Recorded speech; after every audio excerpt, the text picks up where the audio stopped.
திருச்சிற்றம்பலம். தென்னாருடைய சிவனையை போற்றி, எந்நாட்டவர்க்கும் இறைவாக போற்றி.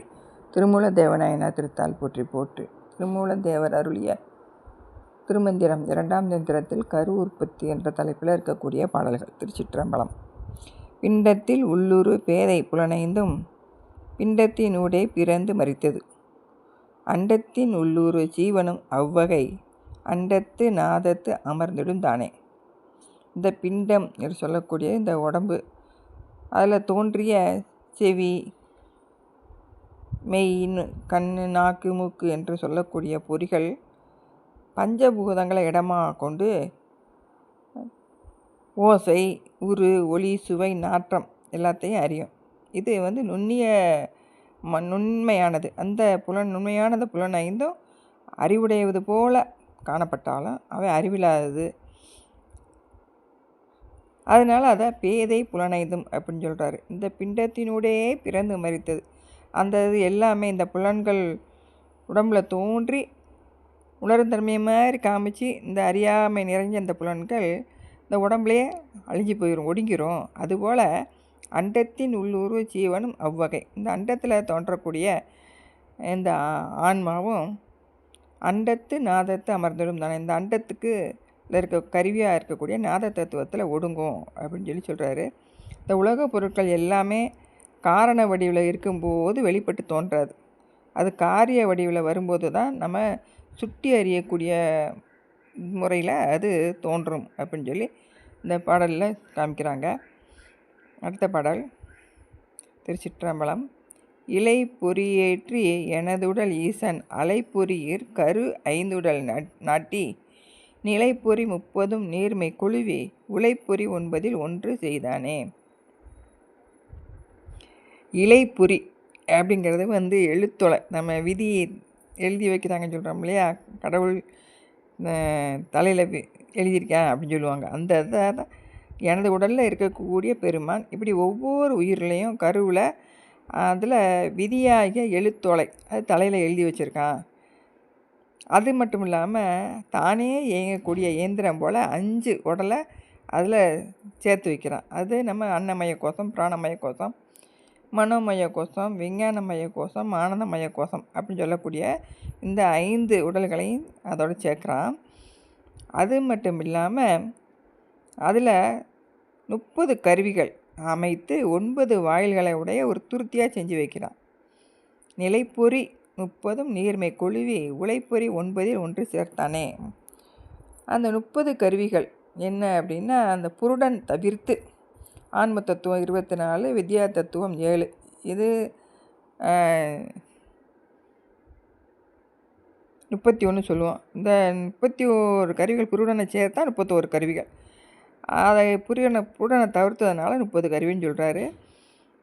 நீர்மை கொழுவி 9 வாயில்னு சொல்கிறார். இந்த 9 வாயில்கள் தனியாக ஊற்றுதான். என்னென்னா மூக்கு, காது, வாய், எருவாய், கருவாய். மூக்கு 2 துவாரம் இருக்குது, காது 2 துவாரம் இருக்குது, வாய், கருவாய், எருவாய்.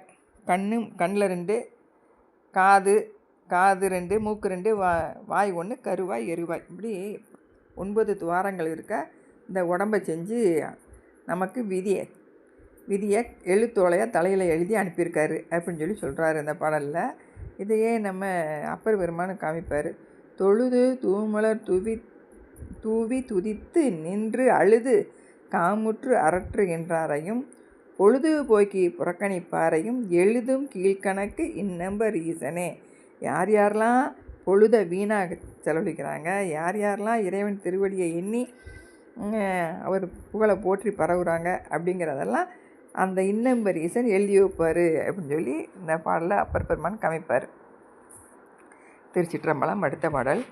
இன்புற்று இருவர் இசைவித்து வைத்த மண் துன்பக் கலசம் வனைவான் ஒருவனே 9 நீர்ச்சால் கலசம் 18 வெந்தது சூளை விளைந்தது தானே. இருவர்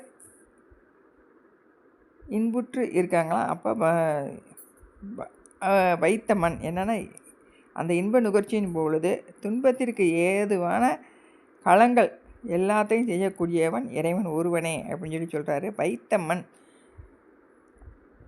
அப்படின்னு என்னென்னா அந்த கருவை சொல்கிறார். அந்த மண்ணில் எப்படி பல வகையான கலயங்கள் செய்வாங்களோ அது மாதிரி இந்த உடம்பு அந்த துன்பத்தை விளைவிக்கக்கூடிய, துன்பத்தை அனுபவிக்கக்கூடிய அந்த துன்ப கலசத்தை வணைவான் ஒருவனே அப்படின்னு சொல்லி, இந்த இடும்பை துன்பத்துக்கு கொள்கலனாக இருக்கிறதுனால அதுக்கு துன்ப கலசம் அப்படின்னு சொல்லி சொல்கிறாரு.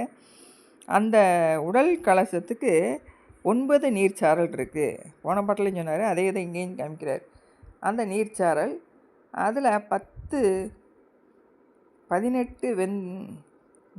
நீர்ச்சாரல் கலசம் 18, அதில் 10 பொறிகள் இருக்குது. அந்த 10 பொறிகள் என்னென்ன அப்படின்னா ஞானேந்திரியம், கண்மேந்திரியம் சொல்லக்கூடிய அந்த பொறிகள். அது மட்டும் இல்லாமல் இதெல்லாம் புறக்கருவிகள். மேலே அகக்கருவியாக இருக்கக்கூடிய தன்மாத்திரைகள் 5, மனம், புத்தி, அகங்காரம், இதை சேர்ந்து புரியட்ட காயம் சொல்லுவோம். இதுவும் சேர்ந்ததுனால 18. இப்படி